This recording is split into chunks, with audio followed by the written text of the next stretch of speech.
Good evening, everyone.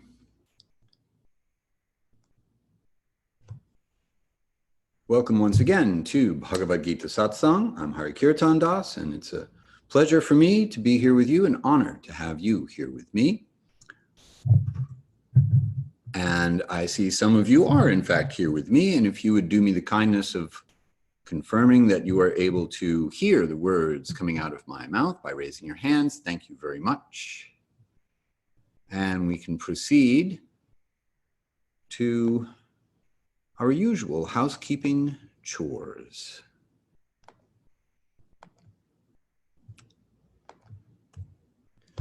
You can adjust your audio and viewing options in the upper right-hand corner. You need not worry about your microphone or your video camera because you can see and presumably it appears hear me, whereas I cannot see or hear you unless you type something into the Q&A or the chat box. And that way I will be able to take note of your comments or questions as the case may be. So please feel free at any time to avail yourself to that option. In our last class, chapter 11, the Yoga of Divine Revelation, we covered verses 20 through 25. We spoke about how things are starting to change, that the vision that Krishna reveals to Arjuna is not just mind-blowing, but is starting to become scary. And as we proceed, it will get scarier. We spoke a little bit about fear of God as a lesser modality of worship or relationship, and death is now arriving on the scene. So in tonight's class, we will continue with verses 26 through 31. A little spoiler alert here. This is where the outcome of the Battle of Kurukshetra will be revealed. And we'll talk about fear of God from a different angle, fear of God as impetus for spiritual curiosity. Before we go any further, we will chant our invocation mantra, call and response style. I will chant, and you can chant back if you like. Quick note about the diacritical marks on the transliterated Sanskrit. The dot over the M indicates closure of the back of your tongue to the back of the roof of your mouth. Around the same time, you bring your lips close together in front. The bar across the top of a vowel indicates a long and open version of that vowel as opposed to a short version of that vowel, so somewhat more constrained version, as I hope will be self-evident as I chant and then you chant back. Om Namo Bhagavate Vasudevaya.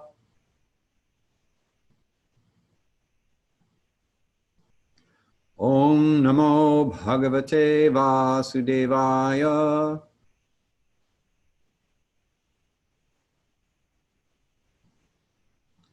Om Namo Bhagavate Vasudevaya.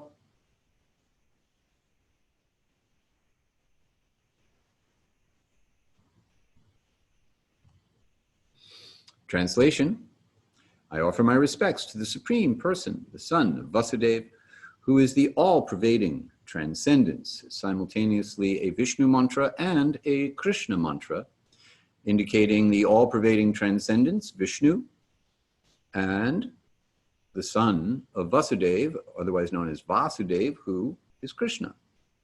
And this is going to come up this evening, the idea that the son of Vasudeva is also Vishnu, as he will be referred to directly as such by Arjuna.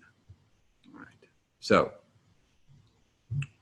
we closed off last week with seeing your mouths. Arjuna now is speaking to Krishna, and this is being related to Dhritarashtra, the blind king, by way of Sanjaya, his secretary, who has the gift of foresight, of being able to see that which is far away. And Arjuna is narrating what it is he is seeing.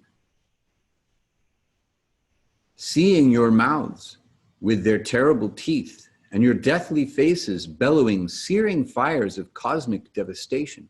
I have lost all sense of direction and can find no place of shelter. O Lord of Lords, abode of the universe, please be merciful to me. So at this point, Arjuna is thinking that what he's seeing is beyond his pay grade, even though Krishna has given him the vision to see this universal form. Arjuna is not actually feeling so good about it. It's disorienting. It's causing him to start to feel fear. Change is scary. And change can bring about a sense of loss. A sense of loss is very disorienting and produces a fear. So this disorientation that Arjuna is experiencing is due to the changes that he is seeing in this universal form. And as we move into the next few verses, it's not lost on me that we just happen to be coming upon these verses at the same time that we are commemorating the 75th anniversary of the invasion of Normandy during the Second World War. And the nature of such experiences are pretty hard to fathom. Even if you're there, I think it's difficult to really wrap your head around what you're experiencing. There was an article in the New York Times about how the soldiers who were engaged in battle in the Second World War, when they came home, they didn't really want to talk about it very much. And I had this experience as well. My father volunteered for the armed forces as soon as he was legally of age to do so, and that was at the very end of the Second World War, and he went to Europe, and he never ever spoke about it. And I asked questions as a kid. I was curious. He didn't really want to talk very much about it. So what Arjuna is about to see is something similar. What he's about to describe is the cataclysmic experience of death in battle. So let's move on to our verses for this week. We will go through the translation and then come back and look at the commentaries. So Arjuna continues with verse 26 and 27 together. All the sons of Dhritarashtra, along with multitudes of earthly rulers, such as Bhishma, Drona, and Karna, and the best of our warriors as well, are rushing into your mouths, so dreadful with their terrifying teeth. I clearly see some trapped between your teeth, with their heads crushed. Text 28. As surely as the countless currents of rivers flow only to the sea, so too do all these heroes of the mortal world enter into your fiercely blazing mouths. Text 29. As moths race madly to their destruction into a blazing fire, I see all the worlds racing furiously to their destruction into your mouths. Text 30. Devouring them from all sides, I see you licking up all the worlds into your flaming mouths. O all-pervading Lord, the terrible splendor of your scorching radiance fills the entire universe. Verse 31. O Lord of Lords, so fierce of form, please tell me who you are. I bow down before you. Please be merciful to me. O primal Lord, I want to understand you, for I do not know what your mission is.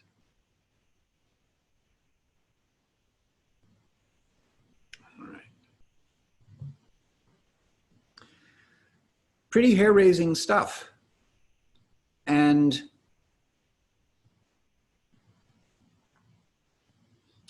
a couple of interesting analogies that we'll take a close look at.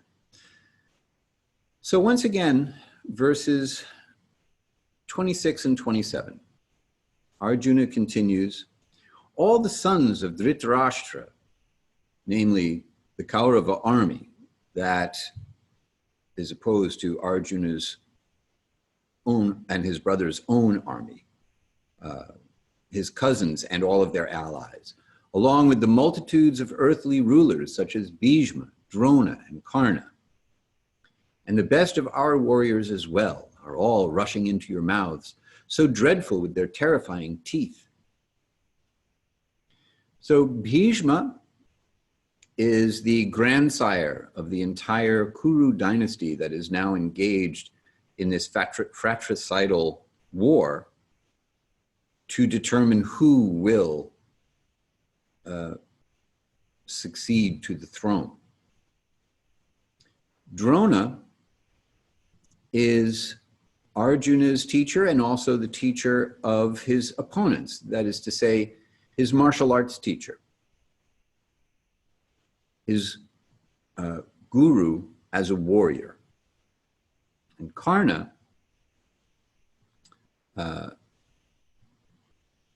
is also a relative of Arjuna, the lost son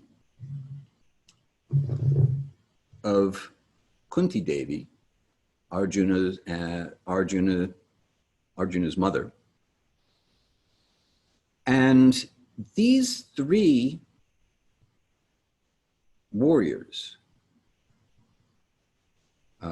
are such accomplished warriors that it is inconceivable that they could possibly be defeated in battle. And yet, what Arjuna sees is that they are rushing towards their demise, that they will, in fact, be defeated. So here is an indication that those who are widely assumed to be unconquerable will, in fact, be conquered on the battlefield, that they will perish.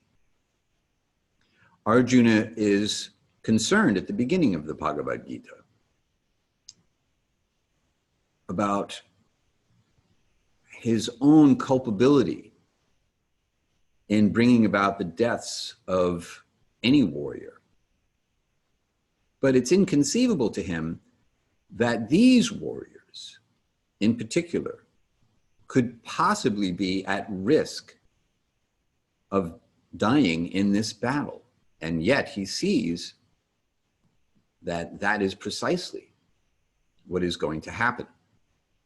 The verse continues, I clearly see some trapped between your teeth with their heads crushed.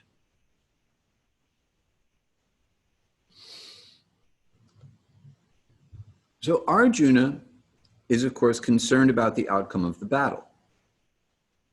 And earlier in this chapter, in verse number 7, Krishna, as he is about to reveal his universal form to Arjuna, says, "Now behold the entire universe with all that moves and all that is still, all in one place. O conqueror of sleep, whatever you may wish to see here is within my body." So Arjuna sees the outcome.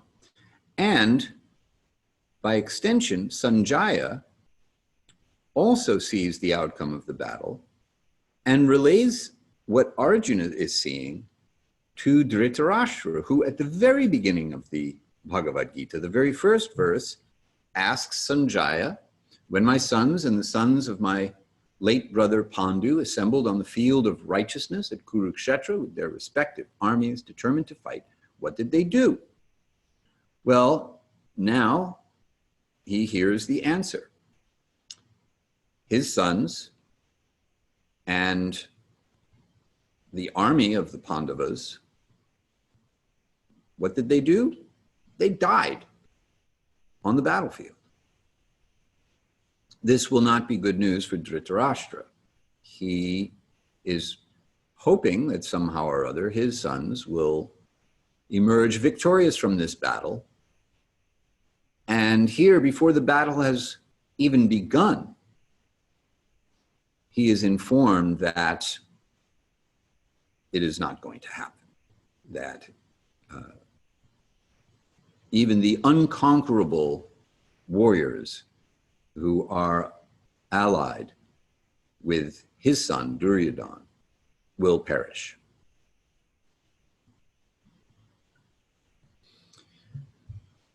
So there's some commentary coming from the Kumara Sampradaya about this verse.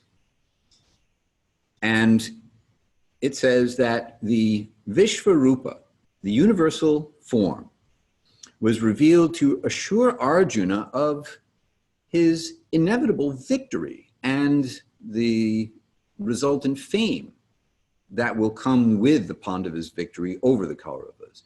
That this revelation makes it clear that Arjuna's victory has been arranged and orchestrated by Krishna to rid the burden on the earth of the Kauravas, along with other demons in the guise of kings who were slain previously, that is to say, in a previous life, during a great war with the demigods. In other words, not even on earth, in a whole other dimension of our time space, and had now taken rebirth again as millions of warriors dispersed throughout both armies. This is some pretty far out stuff. Not only do we have the incredible far outness, the extraordinary psychedelia of the fearsome form that Krishna has revealed to Arjuna, but now there's this subplot that has been introduced. The idea that demons, we spoke a little bit about the three worlds or the three divisions of planetary systems according to groupings of consciousness. Those who are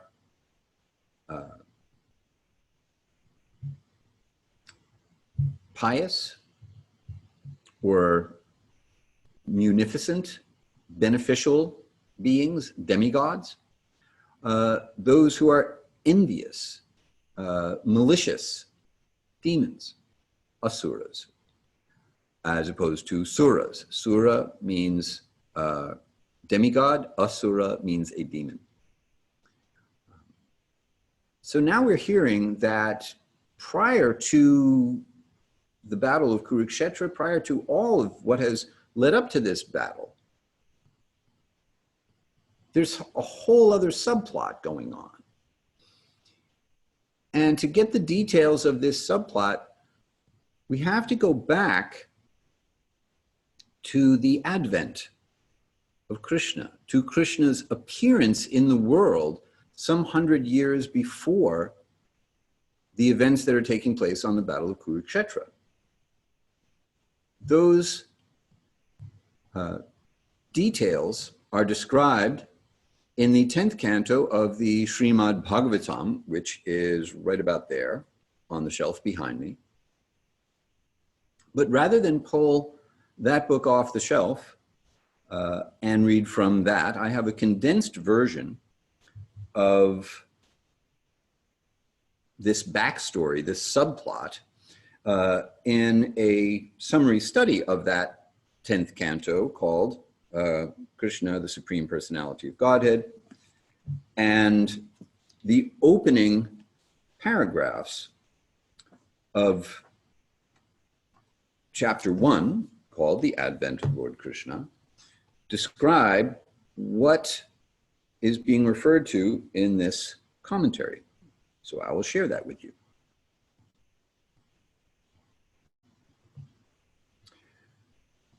Once the world was overburdened by the unnecessary defense force of different kings who were actually demons, but were posing themselves as the royal order.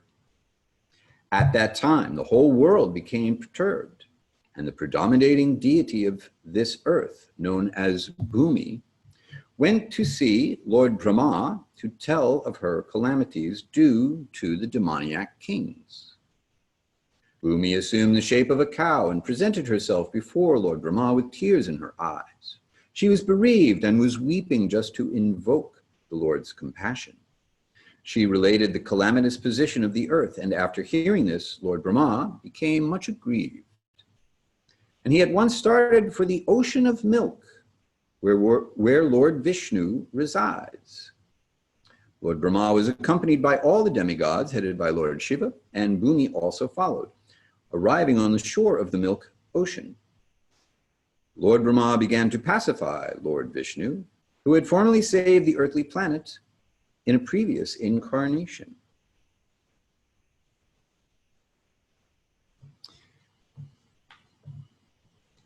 In the Vedic mantras, there is a particular type of prayer called Purusha Shukta.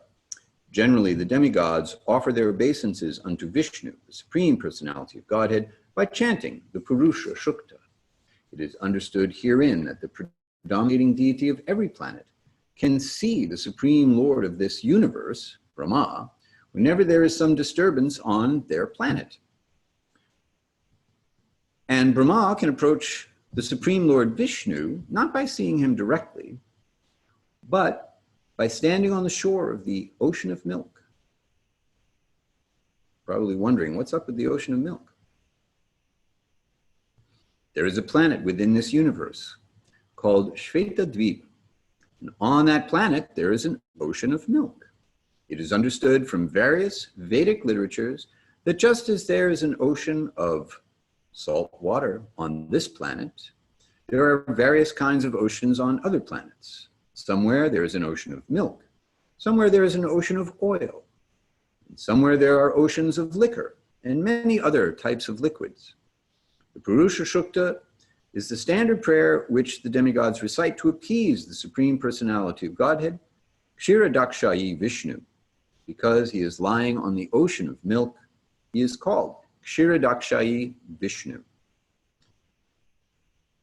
He is the form of the Supreme Personality of Godhead, through whom all the incarnations within this universe appear. So you may remember a few classes ago, I broke out a chart that shows how Krishna expands in various forms, including Vishnu forms, the first one being Mahavishnu, from whom all the material universes emanate. The second one, Garbhodakshayi Vishnu, the form of Vishnu who enters into each universe and from whom Brahma, the Lord of the universe, who is the secondary creator, appears directly and is empowered to manufacture the universe. And then this third, Kshirodakshayi Vishnu, is the Param Atma, or the expansion of Vishnu, who resides within the heart of every living entity and is present within every atomic particle of matter. And it is through this Kshirodakshayi Vishnu, this third in the succession of expansions, that all of the different incarnations of Vishnu appear. And each of these incarnations appear for specific purposes. So these are called avatars, and they appear in different ages, therefore sometimes called yuga avatars, or avatars of a particular age. So Krishna himself also appears through the agency of his own expansions, but the difference between Krishna and the other incarnations is that Krishna appears in his original form. That is to say, in a sense, even though Krishna never leaves the spiritual world, there is no difference between the Krishna who shows up in the material world and the Krishna who is always present in the spiritual world. And in this way, we explained how Krishna is both an incarnation of Vishnu and how the Vishnu expansions all emanate from Krishna, who is the original, the Adi Purusha. In fact, the word Adaya, indicating the original, will show up in just a couple of verses from now. You may have some questions about all of this. Feel free to pop your question into the Q&A box at any time. Continuing with this portion of Srimad Bhagavatam, or Krishna book, as it is colloquially known. After all the demigods offered the Purusha Shukta prayer to the Supreme Personality of Godhead, they apparently heard no response. Then Lord Brahma personally sat in meditation, and there was a message transmission from Lord Vishnu to Brahma. Brahma then broadcast the message to the demigods. That is the system of receiving Vedic knowledge. Vedic knowledge is first received by Brahma from the Supreme Personality of Godhead through the medium of the heart. Here also, in the same way, only Brahma could understand the message transmitted by Lord Vishnu, and he broadcast it to the demigods for their immediate action. The message was this: the Supreme Personality of Godhead would appear on the earth very soon, along with his supreme powerful potencies. And as long as he remained on the earth planet to execute his mission of annihilating the demons and establishing the devotees, the demigods should also remain there to assist him. They should all immediately take birth in the family of the Yadu dynasty, that is to say, the same dynasty in which both Krishna and Arjuna have appeared, wherein the Lord would also appear in due course of time. The Supreme Personality of Godhead himself, Krishna, would personally appear as the son of Vasudeva. Before his appearance, all the demigods should appear in different families in the world just to assist the Lord in executing his mission.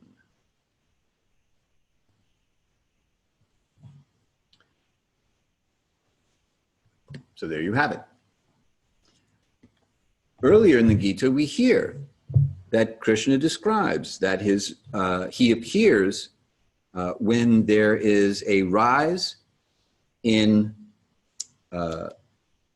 activities that are opposed to the principles of religion. So when there is a rise in this kind of activity, Krishna appears to reestablish these principles of religion, annihilate those forces that are antithetical to these principles, have animosity towards such principles, and to give shelter, sharanam, protection, to those who are devoted. If this sounds familiar, perhaps it's because it is. We are living in a time where, when we read a description of demonic kings in the Bhagavad-gita, it sounds a lot like our current political situation. And you may be wondering, well, where is Krishna? He's supposed to show up to reestablish the principles of religion, annihilate these miscreants? Well, Krishna is present in the sound vibration of Bhagavad-gita. He is present in the sound vibration of his mantra. Non-duality means no difference between the sound vibration and the person. Therefore, words spoken by Krishna are as good as Krishna's personal presence. Sound vibration of Krishna's mantra is not different from Krishna being personally present. So we can understand that the purpose for the Bhagavad Gita being spoken for our benefit is to give us a place of shelter and to give us the spiritual knowledge and the means by which to develop the spiritual power to follow in Arjuna's footsteps and be agents, instruments of divine will in reestablishing principles of dharma, principles of righteousness. All right, any questions, please go ahead and pop them into the Q&A box. Meanwhile, let's move on to our next couple of verses. Verse 28, as surely as the countless currents of rivers flow only to the sea, so too do all these heroes of the mortal world enter into your fiercely blazing mouths. So let's take a look at what Arjuna is seeing here. All right, so last time we took a look at this rather traditional rendering of the universal form. And here, out at the ends, we can see that there are a few heads with some fiery tongues coming out of their mouths. But the whole scene seems to be kind of benevolent, really. I mean, it's charming looking. It's far out, but still, the demigods and Vishnu, you know, everyone seems to be smiling here, except for Hanuman, who looks kind of mischievous. Well, this is a better depiction of what Arjuna is seeing. This particular corner of the rendering of the universal form that I use at the opening and close of each of our classes includes this section towards the bottom. And if you look, if you are watching, over to the left portion, you can see the blazing mouths and the warriors that are flying into these flames. So understandably, Arjuna is starting to freak out.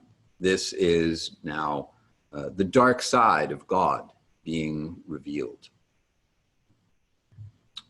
And we'll get to that in just a moment. Well, we'll leave that right there. So here, the analogy is the currents of rivers. Well, water in a river follows the flow of nature. So in this analogy, death is understood to be a natural consequence of birth in the material world. There's nothing extraordinary about it, in that that's just the natural path that everyone follows. Simply by virtue of having taken birth, one is sure to die. And after death, one is sure to take birth again. So this shows up in verse 27 of the second chapter. And since birth is a natural consequence of death, death is a natural consequence of birth, but the soul remains, therefore, all the way back in the second chapter, Krishna encouraged Arjuna to simply engage in his unavoidable duty without lamenting for the outcome.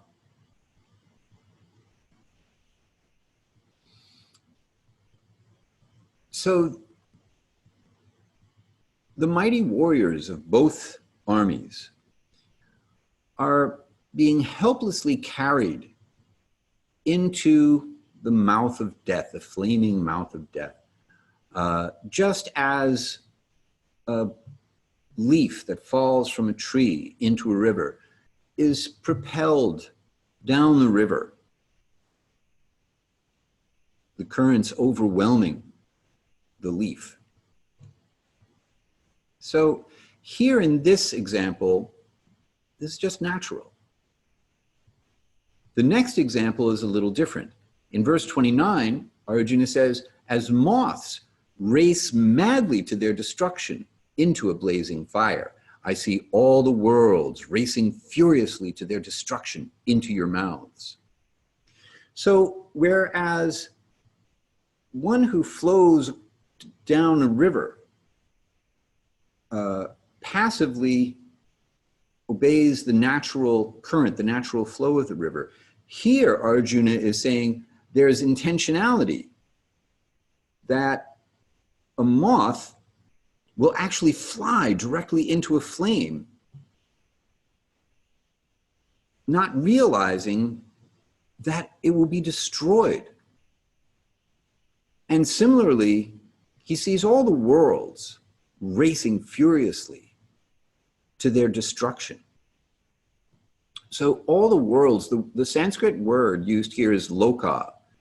Loka means location, indicating the world, and it also indicates the people in the world, or everyone. So another way to translate this was to say, I see all people in the world, everyone in the world, racing to their destruction in your mouths. And this indicates that the warriors that are being propelled into the jaws of death are being propelled by the reactions to their own actions. That is to say, their activities, remember, you've got two sides on this battlefield, and we've already established that some of the warriors here are demonic. And it is a reaction to their demonic actions that propels them. But it is of their own making, because they are the ones who are acting. They are trying to move the world according to their desires, and their desires are out of harmony with cosmic order.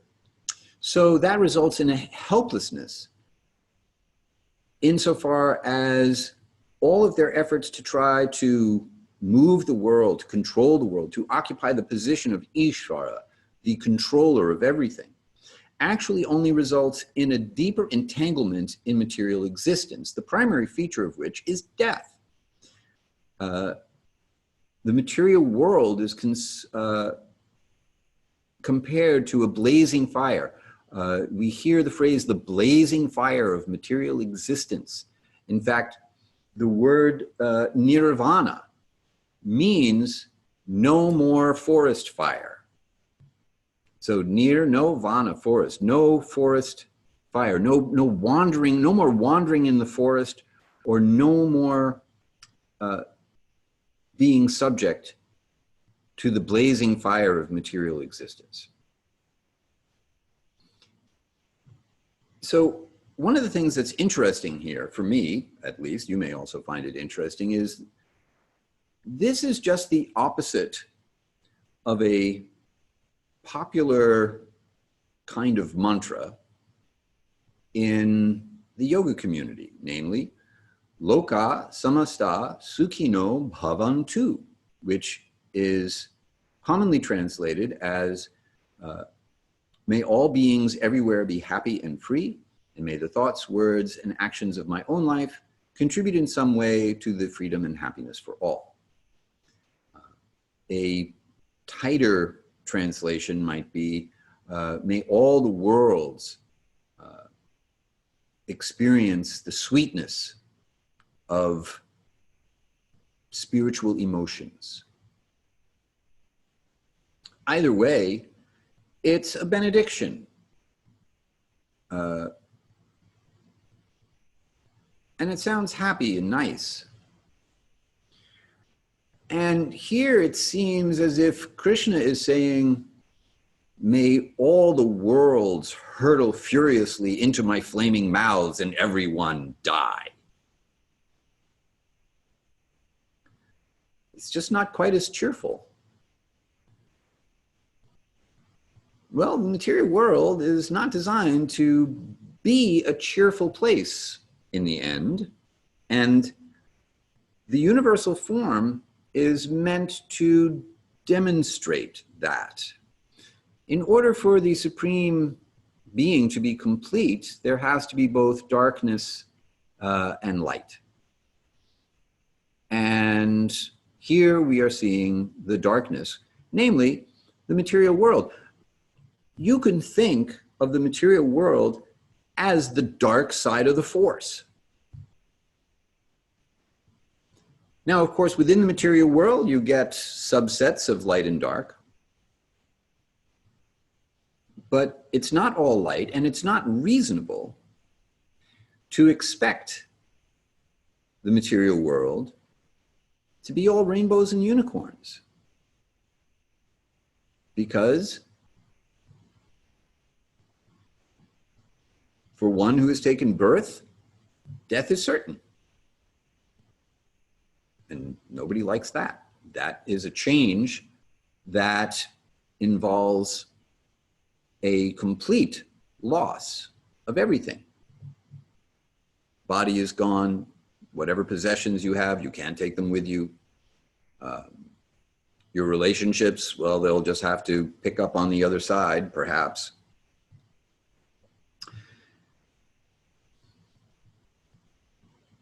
All right, let's move on to our next verse as the carnage continues. Verse 30, devouring them from all sides, I see you licking up all the worlds into your flaming mouths. O all-pervading Lord, terrible splendor of your scorching radiance fills the entire universe. So here Arjuna uses the phrase, O Vishnu, to indicate that Krishna is identical with Vishnu, the all-pervasive, the all-pervading Lord. So he is addressing Krishna in this way, indicating that just as Vishnu is all-pervasive within the material creation, the radiance of this fiery form of Vishnu is also filling the entire universe. In other words, there's no place you can go in the material world to avoid death. We spend a great deal of time and money in the scientific and medical communities trying to figure out how to thwart death. And what we're hearing here is, forget about it. It is the nature of this place. And trying to overcome it within the same kind of thinking that created the problem of death in the first place is not going to solve it. All right, so let's look at a comment or a question, perhaps. How does one distinguish between those that are attempting to return the world to righteousness and those that are working futilely against the order of the universe? Good question, Perry. Thank you very much. There are three qualities of material nature: goodness, passion, and ignorance. And we have discussed in previous classes, and there is a chapter coming up specifically called The Three Qualities of Material Nature, as well as a description in the 17th and 18th chapters that make very, very clear who's who around here.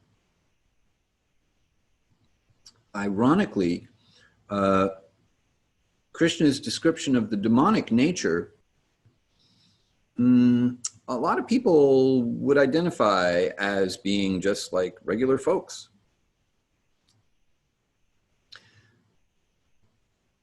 So this requires us to really examine what we think of as normal, acceptable behavior.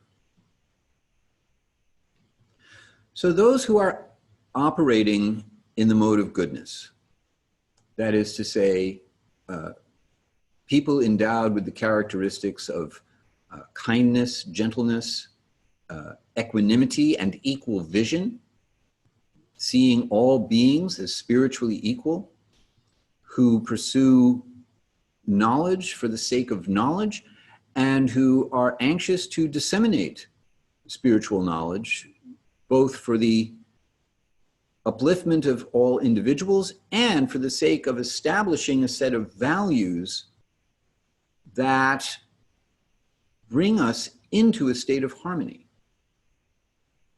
Those are the people who, as Mr. Rogers would say, are the helpers. You look for the helpers. Those are the people who are helping. When the modes of passion and ignorance take over, then that's just a lethal combination, because what you get is the propensity to endeavor very hard to enjoy the results of your actions at the expense of others.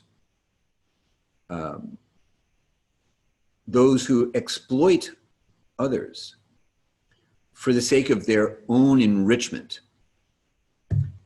Here's a practical example. Just the other day, someone who was invited to speak at a meeting of the board of directors and shareholders of Walmart had the good sense to have Bernie Sanders show up in his place.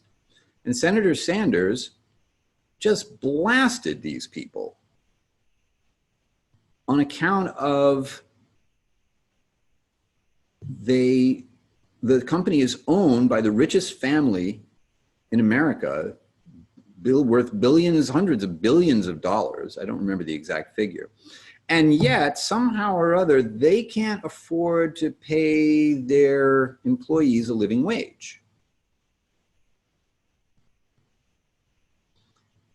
So there's a good example of exploitation for personal enrichment. And then if you look at the whole way that this kind of business is done and what it involves in terms of what they're selling and supply chains and the environmental damage and economic disparity that all comes about, you know, it seems like normal business.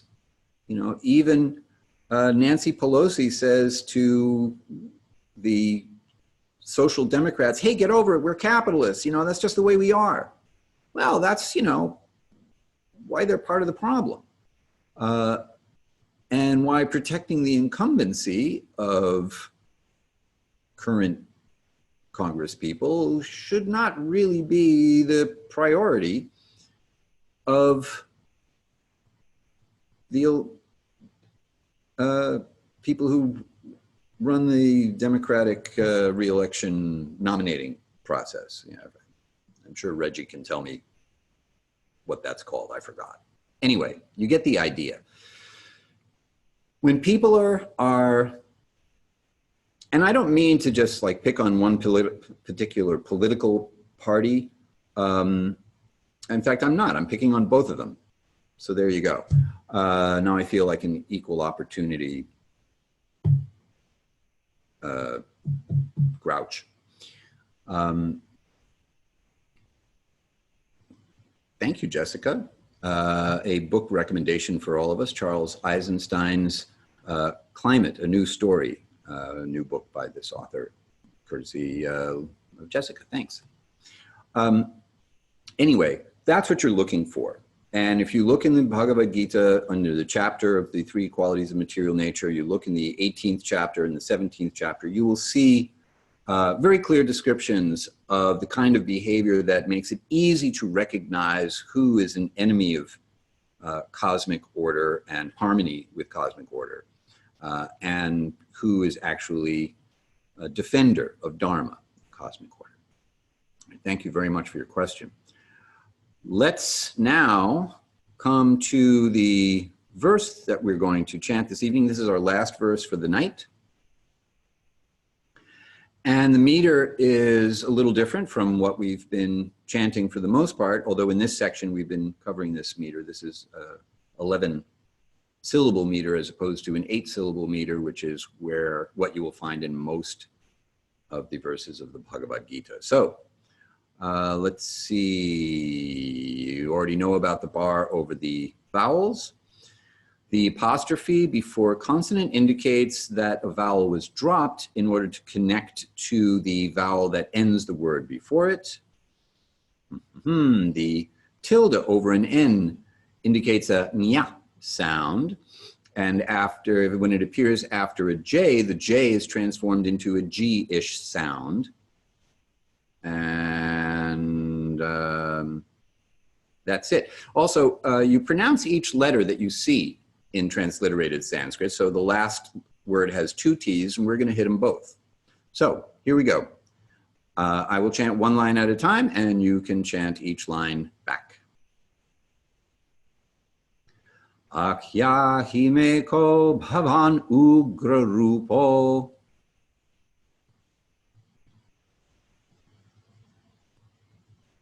namostute deva vara prasida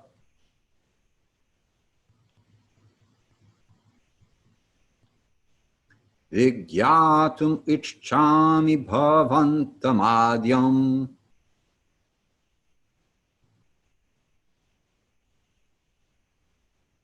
nahi prajanami tava pravrittim.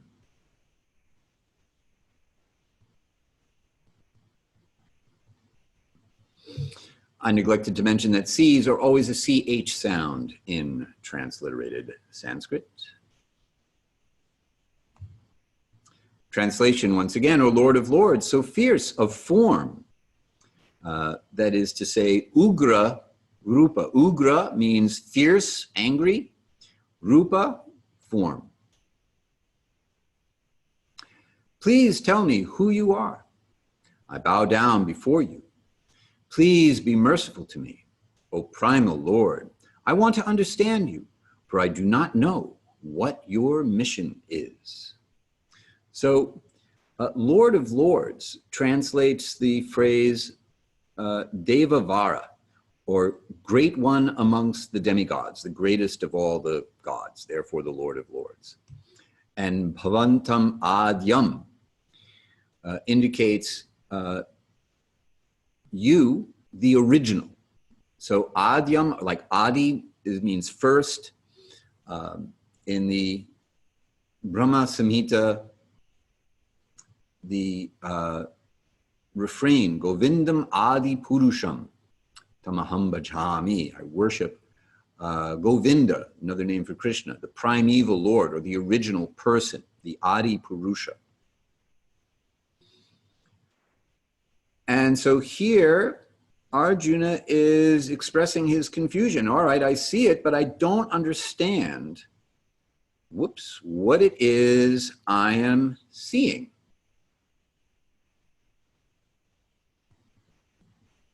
And obviously, I have lost control of my slides. Okay. Whoop.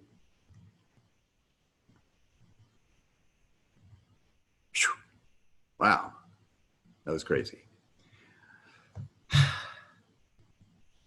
Don't worry, honey. I'm a good driver.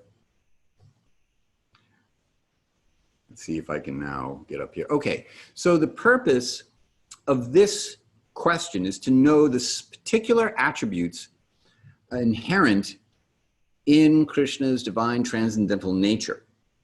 And here we have a little bit of commentary from Ramanuja, who we have referred to in the past. So Arjuna is curious as to the reason why Krishna has exhibited this form to his devotees. So someone who's a devotee of Krishna is interested in engaging with Krishna in his original form, his beautiful form, and not this terrible form. So this terrible form is not for those who have a relationship of devotion with Krishna.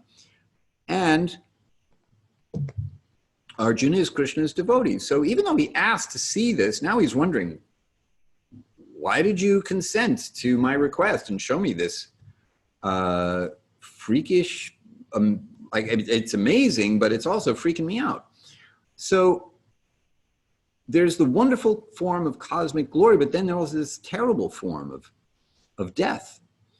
So the reason is to show Arjuna in no uncertain terms that without any effort, he will actually destroy all the kings and warriors that are arrayed within the Kaurava army. And it actually doesn't depend on Arjuna or his army at all, because Krishna is already prepared to annihilate the Kaurava army.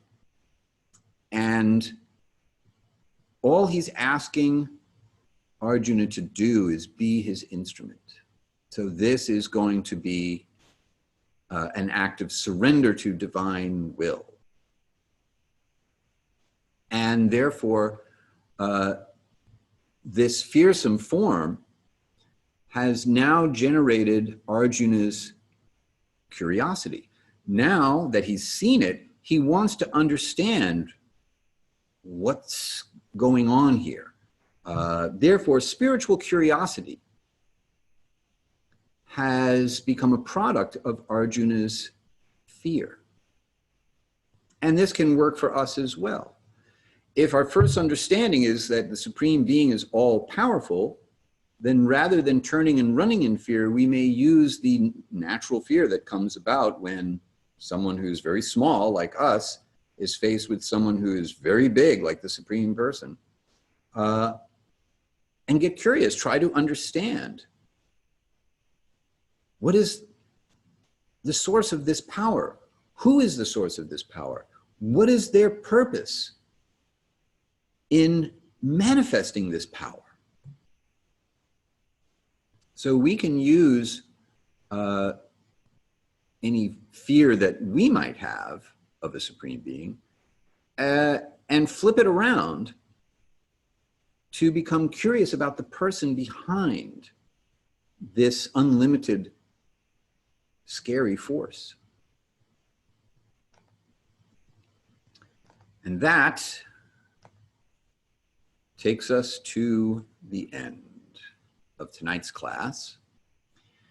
So now we have seen what the outcome of the Battle of Kurukshetra will be. Arjuna has seen, Sanjaya has seen, and Dhritarashtra has seen what's going to happen. And we've spoken a little bit about fear of God as impetus for spiritual curiosity, and quite a bit in between. We covered verses 26 through 31. So do you have any additional questions other than the ones we have covered thus far?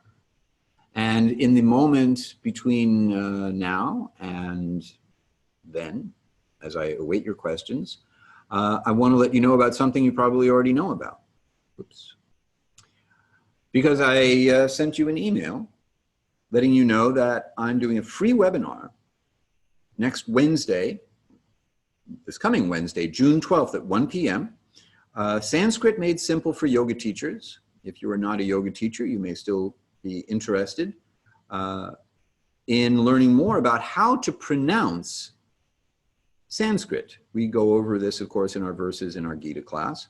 But if you would like to find out more about Sanskrit pronunciation and how words are formed, then I invite you to come and join me on Wednesday the 12th at 1 o'clock. It is free. I'll include this link, Sanskrit Made Simple for Yoga Teachers. That is an extension of my website in the email I send to you tomorrow. And if you can't make it on Wednesday at 1 o'clock, fear not, because there will be a replay for a few days and a special offer for all of you who choose to register for this free webinar. So, any questions after the fact, please send them to me, Hari at Hari-kirtana.com. Next week, we will talk about verses 32 through 34. Krishna will answer Arjuna's question in verse 32. We will talk about time, the dark side of God. We will talk about becoming an instrument of divine will, even when the divine will is that everyone on the battlefield should die. And quite appropriately, we will talk about the idea of altruistic evil. This is a phrase coined by the author of a book I am reading on war and violence in the name of religion. And I thought this was an interesting way to characterize the psychology of this.